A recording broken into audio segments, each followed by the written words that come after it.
cover, and want to make sure. Thanks so much, Alexa.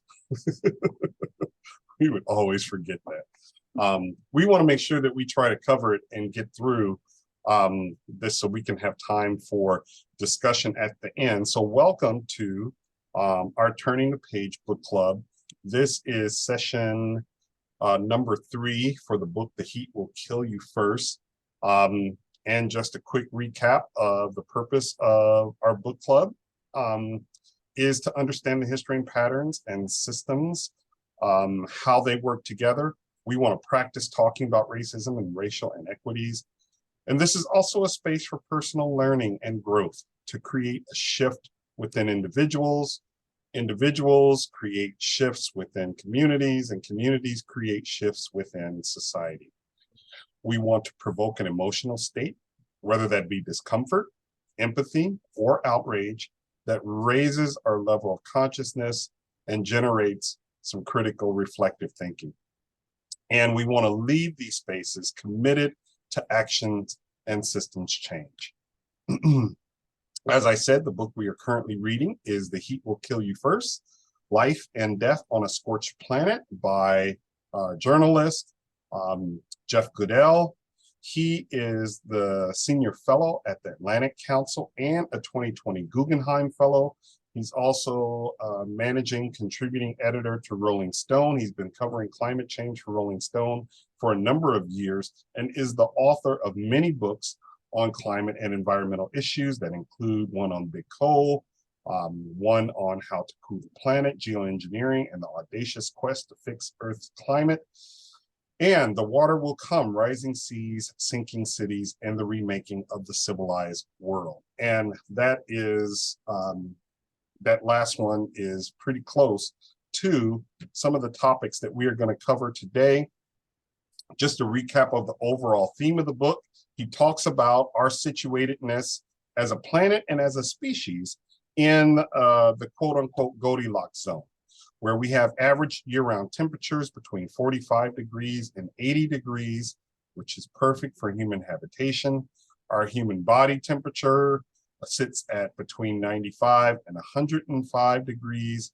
When we, to stay alive, anything hotter than that, we die. And because of the past 2.5 centuries of burning fossil fuels, we are increasingly raising the average temperature of our planet and making our nice little Goldilocks bed a bit too hot.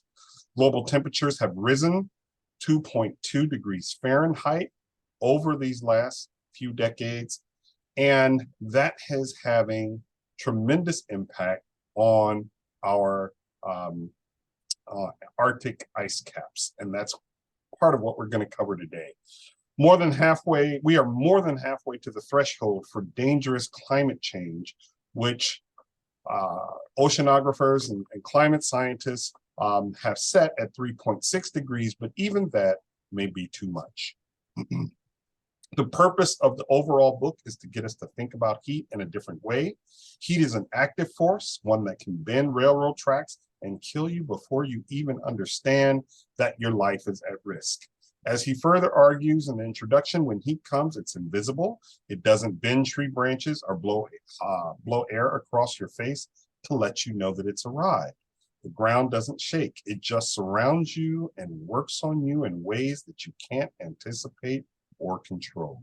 You sweat, your heart races, you're thirsty, your vision blurs. Plants look like they're crying. Birds vanish from the sky and take refuge in deep shade. Cars are untouchable. Colors fade. The air smells burned, and you can imagine fire even before you see it. One of the reasons that we really chose this text for our book club, of course, is the way that populations in poverty are even more vulnerable from climate-induced raising temperatures on our planet. As he argues, In a world of heat-driven chaos, heat exposes deep fissures of inequality and injustice. If you have money, you can turn up the air conditioning, stock up on food and bottled water, and install a backup generator in case there's a blackout. If things get bad enough, you can sell your house and move to a cooler place. If you are poor, on the other hand, you swelter in an uninsulated apartment or trailer with no air conditioning or an old, inefficient machine that you can't afford to run. You can't move somewhere cooler because you're afraid of losing your job and you don't have the savings to start over. We're all in the same storm, but we're not in the same boat. As he quoted Heather Toney, who's a former mayor of Greenville, Mississippi, and she said this during testimony to Congress. Some of us are sitting in aircraft carriers while others are just bobbing along on a float. There is a social impact of extreme heat. Heat waves have ramped up from global warming, have cost the global economy over $16 trillion in the past decades. It also lowers children's test scores. When they're sitting in school hot and heat exhausted, they are less interested in what's on that paper in front of them. It raises the risk of miscarriage and pregnancy, also increases death rates from heart and kidney disease. And people are more impulsive and prone to conflict when it's hot, much more likely to try to knock a fool out. They increase racial slurs and heat speech in social media. And heat also increases suicides, gun violence, rapes, and other violent crime. When we look at the number of people around the globe facing acute food insecurity from excessive heat since the year 2019, it is now over 210 million. We have seen the average speed at which land animals are moving to higher, cooler latitudes is more than a mile per year. And the average speed at which malaria-carrying mosquitoes are moving to higher, cooler latitudes is over 2.5 miles a year. And we're going to cover more of that in today's session. Also, we've seen a 21% loss in global agricultural production in the last 20 years due to climate-driven heat and drought. There are 250,000 annual worldwide deaths from firearms. However, there is close to 500,000 annual worldwide deaths from extreme heat. So we really want to point out how heat is a much larger driver of human death and mortality. So today, we start on chapter 9, titled Ice at the End of the World. And one of the quotes that he has in here that I thought summarized this perfectly, Antarctica used to be the sleeping elephant, but now the elephant is staring. This journey begins in the West Antarctic, and because it's beginning there because scientists have recently figured out that the ice sheets in the Antarctic are close to total collapse. How close? So pictured here is the Thwaites Glacier. It is the largest glacier in the world right now. It sits on the coast of West Antarctica, and its fate is inextricably linked to the fate of coastal cities around the world. As we look upon its majesty, notice the jagged 150-foot tall cliffs that surround its perimeter. Those aren't normal. Most ice shelves in Antarctica are flat and clean. The big crevices and sloping shoulder that you see is indicative of a lot of melting that's happening underneath, and that is eroding its support. And this is an indication of warm waters below. It's been nicknamed the Doomsday Glacier. And on the right here, you can see where it sits in West Antarctica and how large it is. It's about 80 miles across, and it is the widest glacier on the planet. It covers an area of about 74,000 square miles and is slightly larger than the state of Florida in terms of total area. It currently loses, however, about 50 billion tons of ice each year, more ice than is replaced by new snowfall. And that's a key element. The Antarctic ice sheet is melting 6 times faster than it was in the 1980s. It's shedding 252 billion tons annually, up from 40 billion tons only 40 years ago. If the Thwaites Glacier is lost entirely, this will cause a global sea level rise of about 25.6 inches. And if the entire West Antarctic ice sheet melts, there'll be a global mean sea level increase of nearly 11 feet. That's why this is important. So, Jeff Goodell found himself as one of 2 reporters on the ship pictured here, the Nathaniel B. Palmer. It's a 308-foot long icebreaker and research vessel that in 2019 hosted a gang of climate and ocean scientists and 2 reporters to try to determine the relative stability of the Thwaites Glacier and the West Antarctic ice sheet. Goodell was aboard this ship, and this chapter of the book chronicles that voyage and research trip. Interestingly enough, they employed the use of seals and sea lions to help them figure out what was going on in the waters beneath the ice sheet. Oceanographer Lars Bohemi is pictured here tagging a seal so it can collect data on ocean temperatures. And, you know, in case any of you are wondering, Goodell assures us that this is painless for the seal. It is shortly sedated, only for about 10 minutes to allow them to put this on. The seals regularly swim through the very same waters that the scientists want to explore. So when the seals are going down hunting for food and clams and whatnot, they are swimming up underneath the ice sheet, and they want to measure the water temperatures down there. The reason why is because only a 1 or 2 degree shift in ocean water temperatures beneath this huge glacier triggers unprecedented amounts of melting that scientists hadn't before anticipated was something serious to look out for. This tag is basically a thermometer hooked to a satellite phone.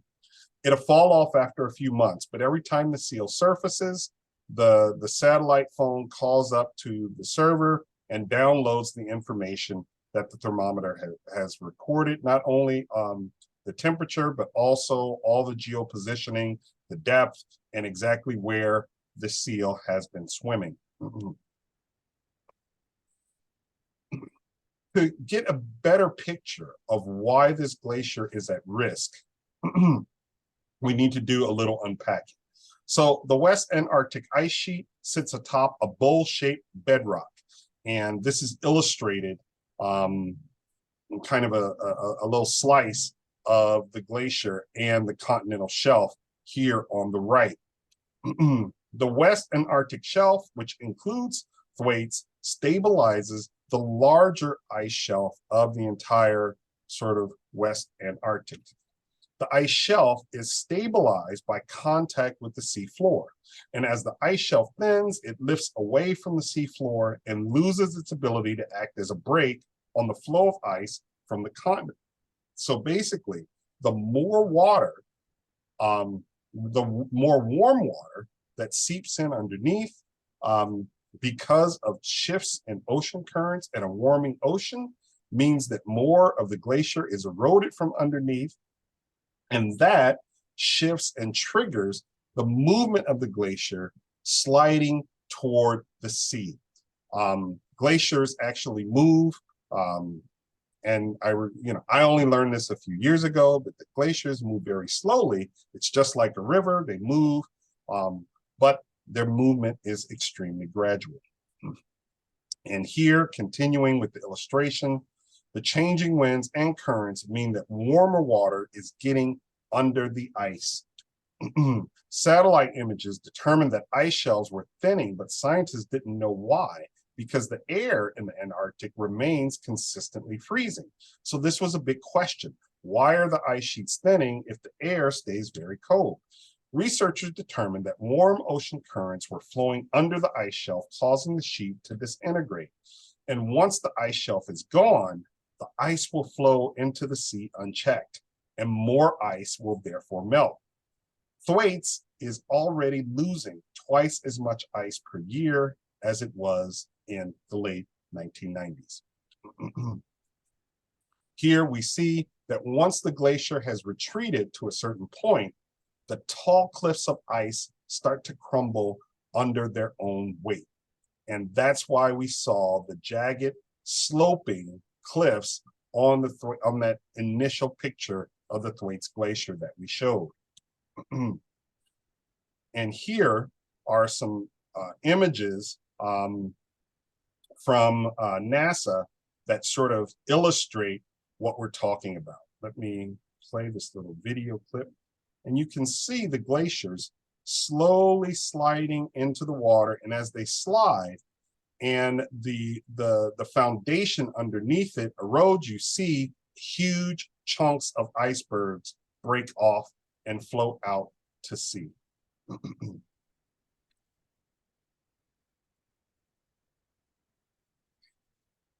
So we're going to play a short clip from this video that sort of illustrates why this is a huge issue and why it's a huge issue for social justice. 72% of the Earth. Wait a minute. I just remembered. I did not share screen with the sound. I have to stop and reshare. Wait, I think we heard it though. I heard it. You think Maybe you heard did it automatically. Well, me anyway, you've already stopped, so. Let me share with sound. Okay. And we'll start it again. All righty. 72% of the Earth is covered by ocean. And we love living next to it, but honestly, the relationship has gotten a little complicated. On average, sea level is currently rising about 1.4 inches per decade. That rate is projected to increase as global temperatures warm. And one of the most important tipping points is the leading edge of the Thwaites Glacier. Thwaites is called the Doomsday Glacier because if this glacier completely retreats, the world's oceans go up by 60 centimeters, at least.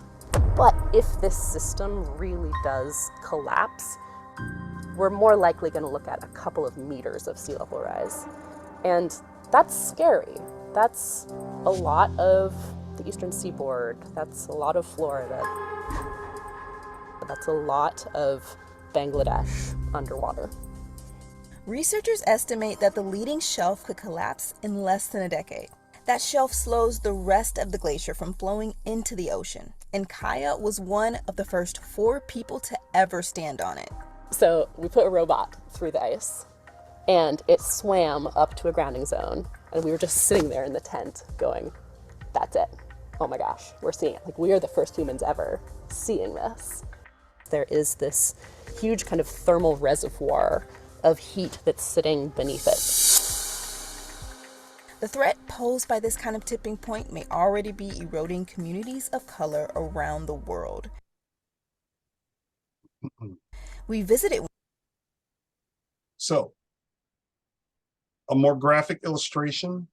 This is Hong Kong, and estimated what the city of Hong Kong is going to look like after a 4 degrees Celsius temperature rise of global warming. As ice shelves melt and disintegrate in Antarctica and Greenland, the land ice behind them can flow into the ocean at accelerating rates, and it's going to cause sea levels to rise all over the world.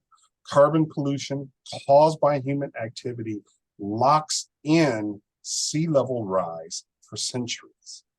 This isn't something that we can just reverse very suddenly. It locks it in.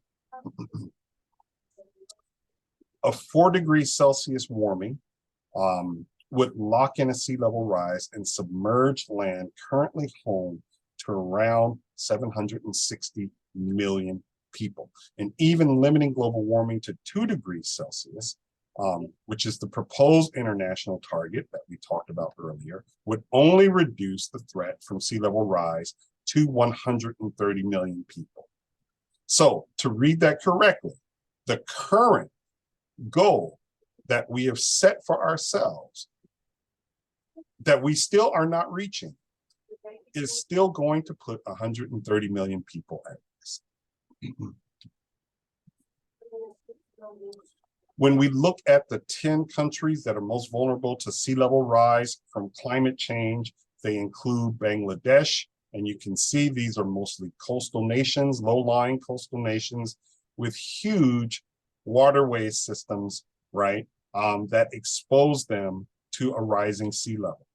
It also includes Guinea-Bissau, the Philippines, Cambodia, Democratic Republic of the Congo, and you look and you say, well, it looks like it's much more landlocked, but actually, because of the huge Congo River and all the tributaries, there will be substantial flooding in major cities in the Congo that all rest along the tributaries to the Congo River.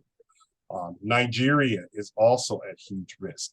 Haiti, which has already been hugely deforested for burning wood to heat homes and to cook food.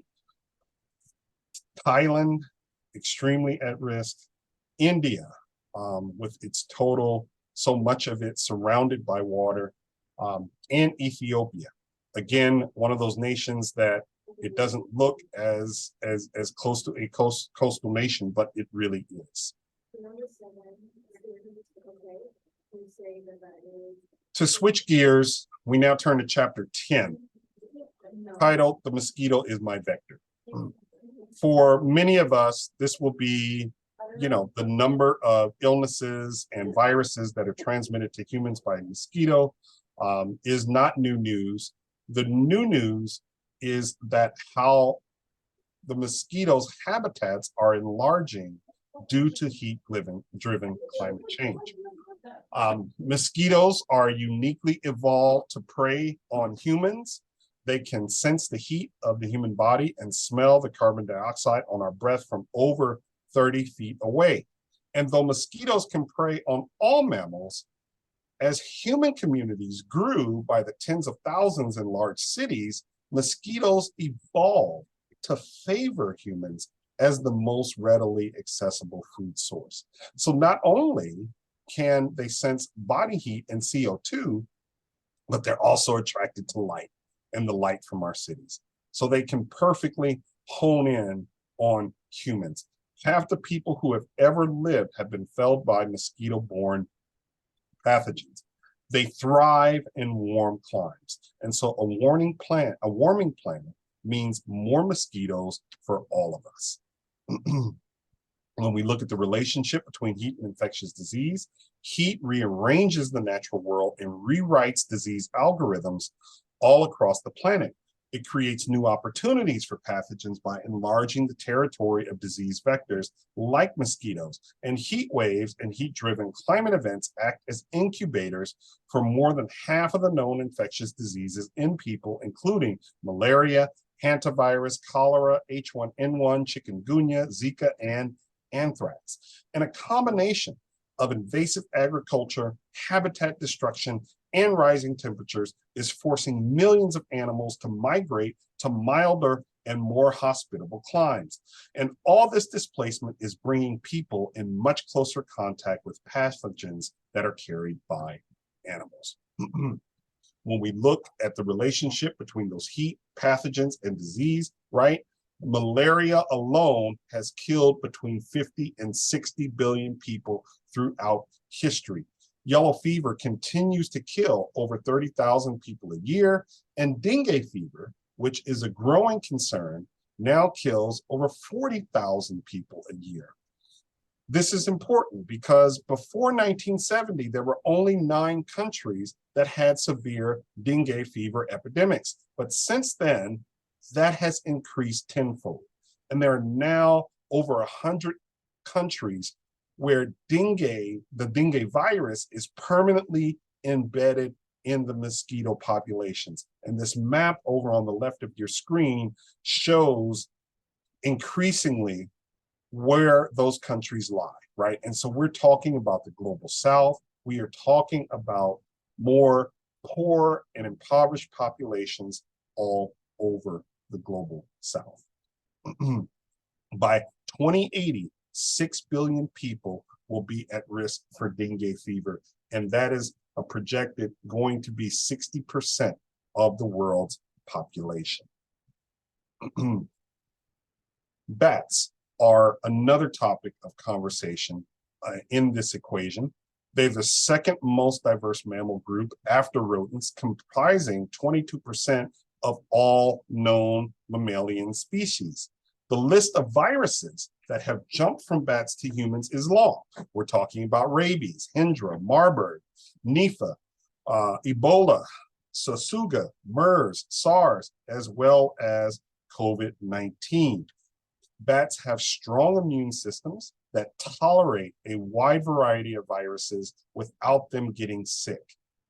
And this is why they are such prolific vectors for disease. In all, there are thousands of novel bat-derived viral genomic sequences that have been identified just over the past decade. And they live long lives, up to 40 years, and are highly mobile, and they can relocate when they have to. And this is bringing them closer to human populations, but more importantly, it's bringing them closer to humans and the livestock populations that we keep. It is often through a process of bats hanging out in trees, right, and dropping their guano and whatnot on the grasses below those trees that human livestock populations are grazing on. And that is often the vector of transmitting those pathogens to human populations.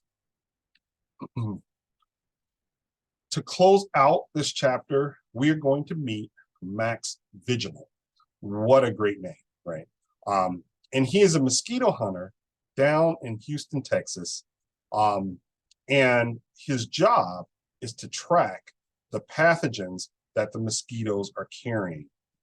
He is one of the most advanced mosquito hunters, and this is one of the most advanced mosquito tracking programs that we have in the United States. We're going to watch about 7 minutes of this. It's amazing, the design of a mosquito. You think of a mosquito as just this annoying insect that hovers around you. We've all seen them so many times, we don't even look at them closely. But in fact, they are creatures that are exquisitely engineered for one purpose: to find you and drink your blood. Hi, I'm Jeff Goodell, contributing editor at Rolling Stone. For the last decade or so, I've covered climate change for Rolling Stone. I've been all over the world, went to Antarctica, to Alaska with President Obama. And today I'm here in Houston. We're at the Harris County Public Health Department at the Mosquito and Vector Control Program. And the reason I'm here is because I'm looking at how climate change is going to impact the spread of disease in our world. It's something that not a lot of people thought about until COVID happened, and all of a sudden we understand, of course, the implications of a pandemic and of disease and how vulnerable we really are. This pandemic is a result of how we live in the world, and it is a result of a lot of the factors that drive climate change. Anthony Fauci has talked about how we're moving into what he calls a new pandemic era. We are going to see emergence of new diseases. We are going to see spilling over from animals into other animals and into humans, like the SARS-CoV-2 virus did. But we're also going to see new viruses emerge that are carried by what are called vectors, which are other animals that harbor those diseases and then transmit them to humans. Houston is one of the epicenters of mosquito-borne disease in this country. And what we're really trying to understand is how, as our world warms up, how is that going to change disease patterns? And one of the best places to begin to explore that is here in Houston. Hey, Max. Hey, man. Good to see you. Nice to see you too. How's life under COVID? I'm doing good. We're outside now. I think it's safe. Are you all right if we remove our masks? Yes, sure. Just for this conversation? So our program at Harris County Mosquito Control is basically an environmental surveillance, a mosquito and vector control surveillance. What we do is survey the environment to collect samples, take it to the lab and test it for arboviruses. dengue, chikungunya, Zika, West Nile virus, St. Louis encephalitis. One of the vectors that Max and his team tracks is birds. An infected bird can spread West Nile or St. Louis encephalitis to mosquitoes, which can then transmit it to humans. Monitoring the blood of Houston birds can potentially prevent an outbreak. Birds typically, they'll hit the net and they'll fly into one of these pockets. So you just pull them out, and that's how you get a bird out of a mist net. Oh, and I got another robin. You handle birds all the time. You know what you're doing. This is, I would imagine, stressful for the birds, but doesn't hurt them. That's right. Quite often we'll let them go and we'll catch them again a month or two later and they'll be perfectly fine. Why do we need to catch birds? Birds are the wildlife reservoir for a lot of these mosquito vector diseases like West Nile virus, St. Louis encephalitis, Eastern and Western equine encephalitis. So by tracking what's going on within these host reservoirs, we can maybe predict where we're going to start seeing disease activity, hopefully before people start getting these viruses transmitted to them. Because it's not that a bird will give it to you directly, it's that a mosquito has got to bite an infected bird and then bite a human. When we go back to the lab, we'll centrifuge it so that we can separate the red blood cells from the plasma, then test the plasma for the antibodies to some of these mosquito vector diseases.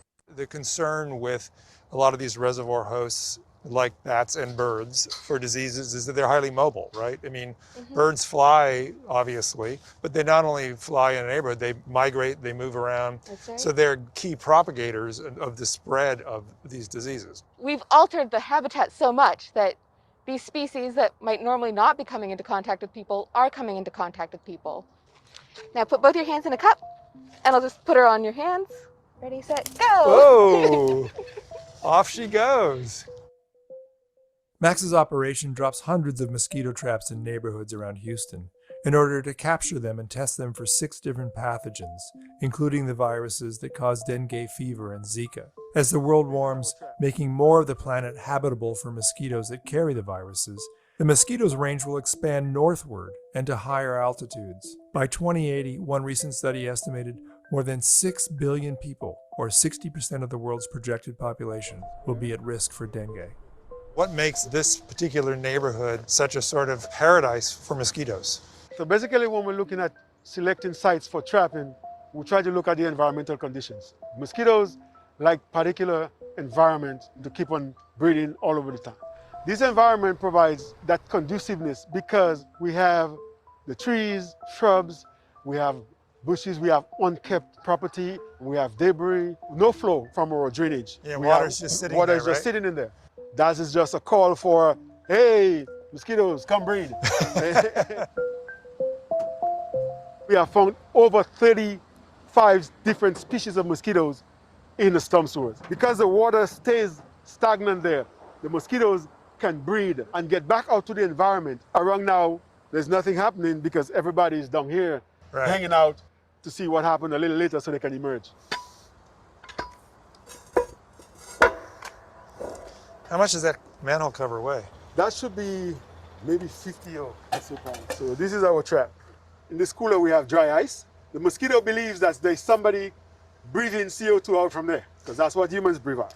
So they come, sublimation, CO2, they get the light thinking that this is a house, this is a building, this is somebody, there's light. They come free and they get sucked into the hornet and our fan is spinning clockwise so they can't go back up.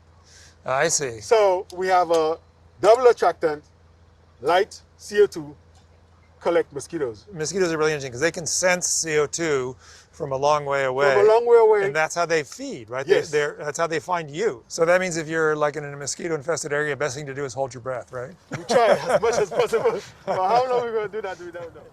This is a lower income neighborhood. You have houses that are not as well built as they are in, Yes. River Oaks, Houston, and rich neighborhoods. Right. People here are much more vulnerable, right? Yes. This is a great example of how the sort of impacts of our warming climate, of more disease here, more mosquitoes, is borne more heavily in a neighborhood like this than Right. it is in the wealthier neighborhoods. Yes. Pressure is on the population to suffer from those either emerging infectious disease or endemic diseases. West Nile, Zika, dengue, chikungunya, more likely. An environment like this, as climate change, as man move around, as things happen, those mosquitoes have been able to adapt to environmental conditions and continue to propagate and continue to spread other viruses. But one All right. So now we are going to turn to chapter 11, and I'm going to turn it over to my co-host, Dr. Christina Bridges. Thanks, Dr. Glenn. Well, we will stay in Max Vigilant's hometown of Houston, Texas, to talk in this chapter, chapter 11, Cheap Cold Air. Jeff Goodell talks about the advent and widespread use of air conditioning and the kind of the changes that has created in many ways. And so we open with this quote from William Faulkner in one of his novels, kind of talking about the advent of air conditioning. There are no seasons at all anymore, with interiors artificially contrived at 60 degrees in summer and 90 degrees in winter, so that moss-backed recidivists like me must go outside in summer to escape the cold and in winter to escape the heat. So, as I said, he talks a lot about Houston, Texas as kind of this setting stage of really the explosion of the use of air conditioning. And he talks a lot about Harold Goodman, who you can see here with his horse. He was a big horse racing advocate, and he started Goodman, which turned into Goodman Global, and which is he's gone now, and I think it's been sold, but it's like the largest air conditioning manufacturer, and it's in just outside of Houston. And they, as a company, their goal was cheap cold air. They said people don't care what kind of brand you have, they just want it to be cheap. And so to sell the most air conditioners, we just need to make cheap cold air. So Goodell talks about how, Texas, people were going there because of oil, and so there was a lot of money to be made and jobs, but really it wasn't until air conditioning that the population could swell. And so he has some quotes in there from, people saying basically air conditioning made Texas. Houston, Texas was the fastest growing US city of the 20th century. And it was in large part because of the advent of air conditioning, that people could go there and live there, comfortably. And that's basically governed how buildings were built, which we'll talk about a little bit more. So in the 20s, hotels and movie theaters started to have some air conditioning. And in the 50s, this was more widespread in hotels and some home construction. And then he says by the 1960s, it was in shopping malls, and 30% of homes in Texas had air conditioning, but only 10% of homes of Black families had air conditioning at that time. So Texas obviously grew because of the advent of air conditioning, but air conditioning also shifted the overall demographic and population of the South. So in the book, Goodell writes, white retirees in the North, previously unwilling to put up with the muggy heat of Florida and other southern states, flocked south to air-conditioned condos on beaches and golf courses. Corporations moved their headquarters south, factories and manufacturing plants, fertilized by cheap real estate and non-union labor, blossomed in abandoned cotton fields. And he notes, the political ramifications of this demographic shift to the Sun Belt were enormous. The flood of conservative retirees to the South, once a Democratic stronghold, shifted the balance of power in American politics. Between 1940 and 1980, Southern states gained 29 electoral votes, and Northern states lost 31. And so he talks about, in the book, he says that Richard Nixon was one of the first politicians to note this and capitalize on this shifting demographic. So Richard Nixon wooed Sunbelt conservatives in the 60s with anti-civil rights messages and racial dog whistles. American politics has never been the same since. Dog whistle politics, as defined by Ian Haney Lopez's book, Dog Whistle Politics, are stoking racism, messages that are stoking racism with insidious stereotyping while denying that racism has anything to do with it, focusing on taxes and spending while still hitting the emotional notes of white resentment. So, the next slide, I borrowed a couple of Dr. Glenn's slides to illustrate, because I've seen him talk about this before. One of the most well-known illustrations of this is Nixon's Southern strategy. So here are some quotes about that. we should look in terms of how we create issues. We need an enemy. We need controversy. We need to do something that will build those things. Drugs and law enforcement may be one, especially since we're so weak in the standing in the polls on those. And also, you have to face the fact that the whole problem is really the blacks. The key is to devise a system that recognizes this while not appearing to. Nixon's domestic policy chief, John Ehrlichman, later described the Nixon campaign in 1968 and the Nixon White House after that had two enemies, the anti-war left and black people. We knew we couldn't make it illegal to be either against the war or black, but by getting the public to associate the hippies with marijuana and the blacks with heroin, and then criminalizing both heavily, we could disrupt those communities. We could arrest their leaders, raid their homes, break up their meetings, vilify them night after night on the evening news. Did we know we were lying about the drugs? Of course we did. And Nixon wasn't the only politician to use these tactics. This is Lee Atwater, advisor to both H.W. Bush and Ronald Reagan, talking about plans to do similar things. So he says, you start out by saying inward. By 1968, you can't say that. It hurts you. It backfires. So you say stuff like forced busing, states' rights, all that stuff. You're getting so abstract. Now you're talking about cutting taxes. And all these things you're talking about are totally economic things. And a byproduct of them is blacks get hurt worse than whites. We want to cut this is much more abstract than even the busing thing, and a lot more abstract than the N-word. So politics wasn't the only byproduct of this, these shifts because of the advent of air conditioning. There were major changes in architecture because of air conditioning. So in the book, Goodell says air conditioning is a technology of forgetting. So in this book, Modern Architecture and Climate, designed before air conditioning, Daniel Barber, he's a architecture historian, talks about the changes, the shift that architecture took between pre and post air conditioning. So basically, we went from buildings and homes that were built for passive cooling with shade, airflow, insulation, and light colors to reflect the heat, to these sealed boxes with low ceilings and no natural airflow. So then he talks a lot in the video or in the book about kind of how air conditioning has created this vicious cycle of we cool, which creates more heat and uses more energy. And I found this great video that illustrates all these points. So I want to end with about 7.5 minutes of this video. Take a look at these building facades in Singapore, and these in New Delhi, New York, and Hong Kong. Notice anything?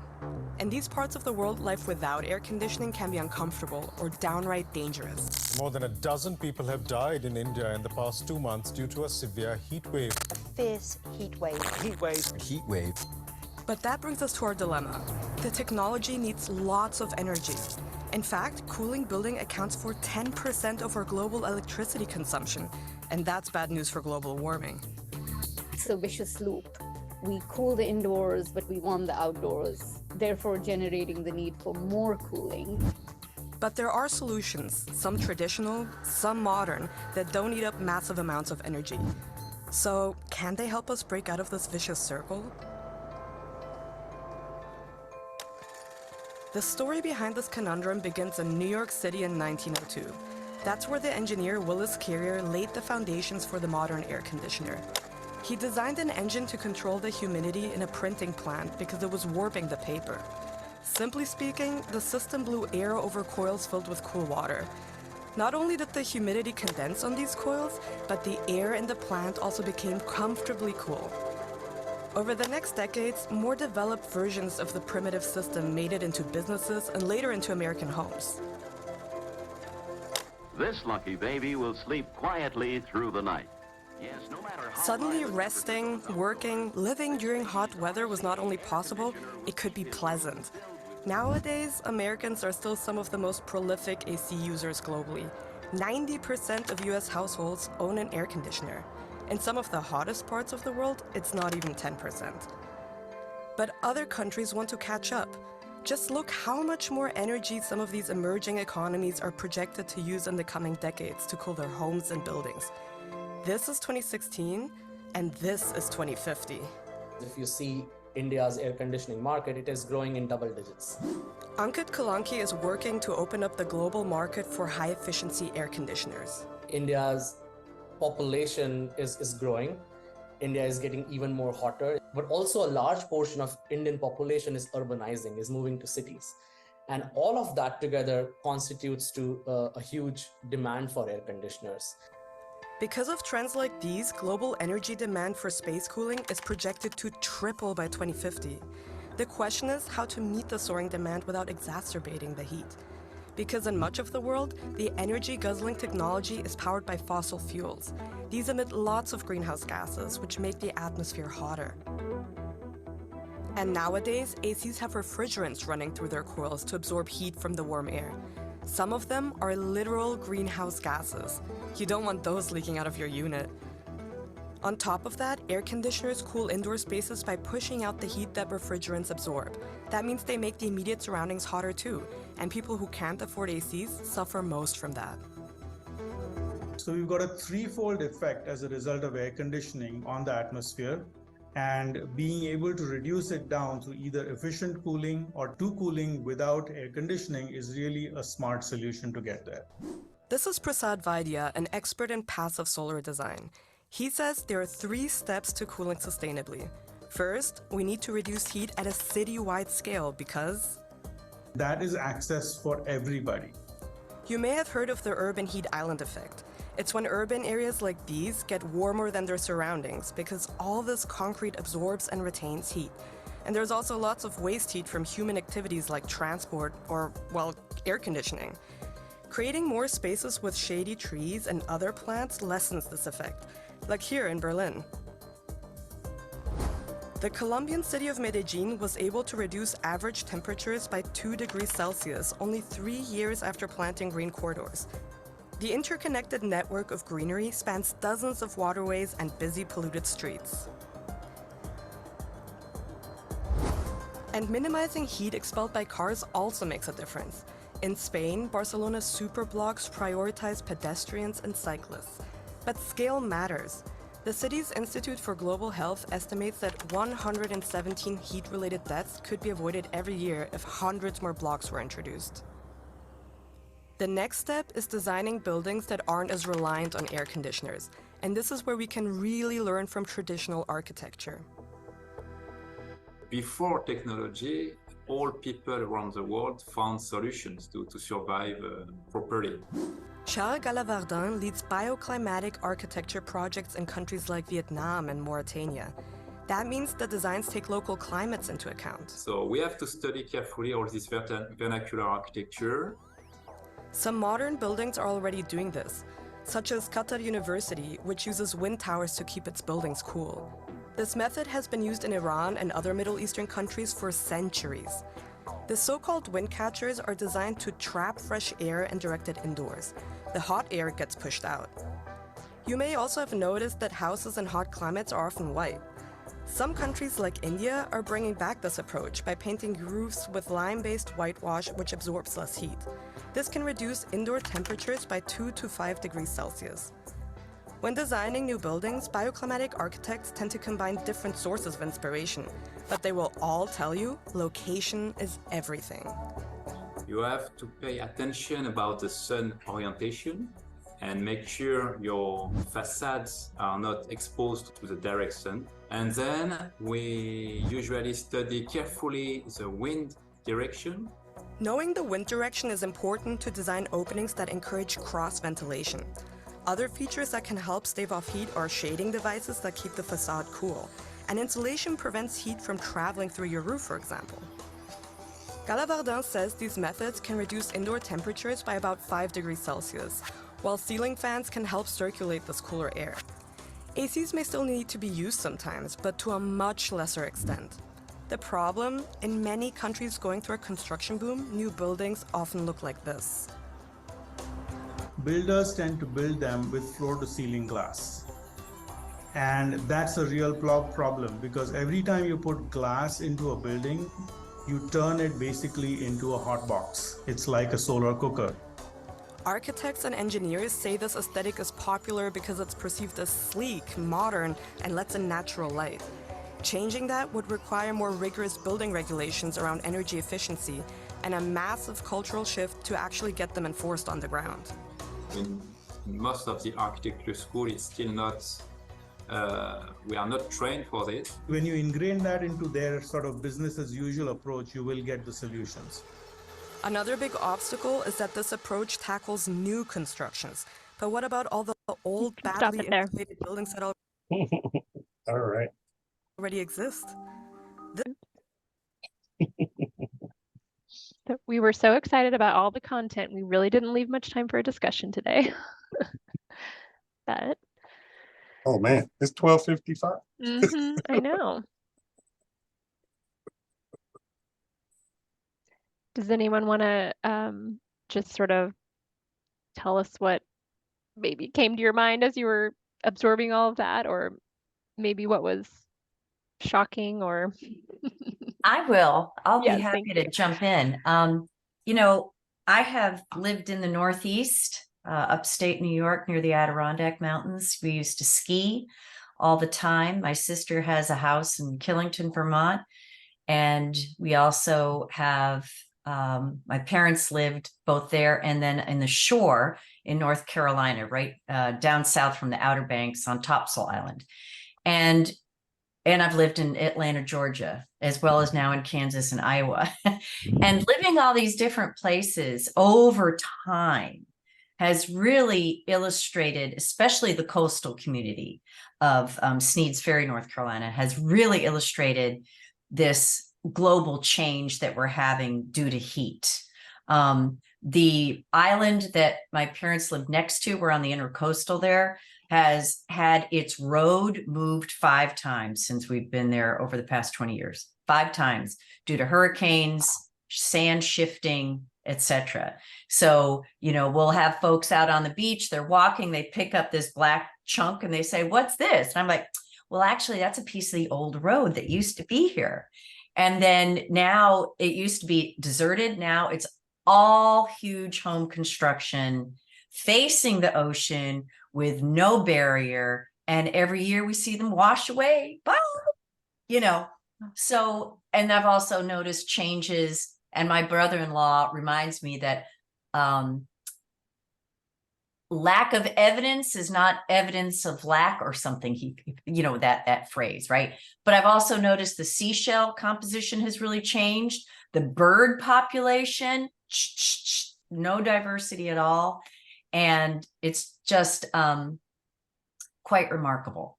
You know, just even that small experience over a 20-year span to see those changes, in addition to the changes up north, the skiing up in Vermont and upstate New York is like, why would you hold the Olympics up in Lake Placid anymore? I don't think you would. So anyway, that's just my perspective. And I appreciate the very thorough overview you did. Yeah, thanks for that. I mean, I think one of the major questions that we have up here is sort of what are the major obstacles do we see to reorganizing the way we live to stop overheating the planet? And they're almost innumerable, right? But if we don't, we are really, really, really going to suffer because of it. I think we need to keep our eye on policy. I mean, it seems like policy change too. I mean, I didn't know that these beautiful, you know, these big glass buildings, and I'm like looking at some of the new buildings here on campus. And I think you're in a nice big glass building. I know it, and I'm sitting here going, "Oh my gosh, there's no." I mean, I can't open a window here. You're right. This is all glass on the outside, which looks fancy and sleek, but it's not helping cool. There's like thick concrete on the outside of it, though. Maybe that's to insulate. I don't know, but I think just being more aware that we need to think about, you know, cooling, passive cooling, and saving electricity and all that. So we are about at time, and we have one more session on this book to close it out. And then we will give ourselves much more sort of time to digest. And I think what we want folks to be thinking about is, what are some of the concrete actions we need to be taking as a collective to really change this? Dr. Bridges brought up policies that need to change, and they are numerous. But I think this is a space where these kinds of spaces are where we start really imagining different futures for ourselves and the different ways that we could live, to not be contributing to all of this, right? Any final thoughts, Christine?